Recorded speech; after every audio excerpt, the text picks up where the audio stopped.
السلام علیکم۔ واقعہ قابیل و حابیل۔ یہ واقعہ سورۃ المائدہ آیت نمبر 27 تا 31 اور صحیح بخاری حدیث نمبر 3335 میں مذکور ہے۔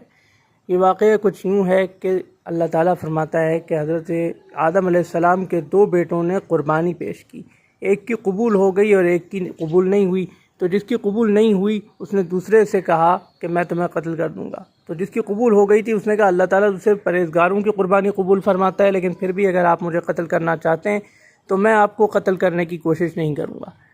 پھر بھی اس دوسرے بیٹے نے، جس کی قربانی قبول نہیں ہوئی تھی، اس نے اپنے بھائی کو قتل کر دیا، لیکن اب وہ یہ پریشان ہوا کہ اپنے بھائی کی لاش کو چھپائے کیسے، دفن کیسے کرے، چونکہ اس وقت تک حضرت آدم علیہ السلام کی اولاد میں کسی کا انتقال نہیں ہوا تھا۔ تو اللہ تعالیٰ نے ایک کوا بھیجا جو زمین کھود کر اپنے ساتھی کوے کی لاش کو چھپانے لگا، دفنانے لگا، تاکہ پھر اس سے حضرت آدم علیہ السلام کے بیٹے کو بھی پتہ چلے کہ لاش کو چھپایا کیسے جاتا ہے۔ پھر اسی طریقے سے حضرت آدم علیہ السلام کے بیٹے نے بھی اپنے بھائی کی لاش کو چھپا دیا، دفنا دیا۔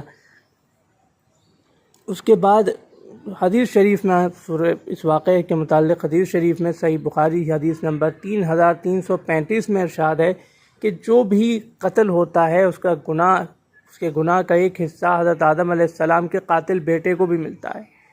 تو موجودہ زمانے میں دمشق شہر کے اندر مسجد نبی حابیل کے نام سے ایک مسجد کے اندر ایک مزار ہے جو مقامی لوگوں کی روایات کے مطابق حضرت حابیل سے منسوب ہے، لیکن یہ تاریخی ثبوت نہیں ہے کہ یہ مزار واقعی ان کا ہے۔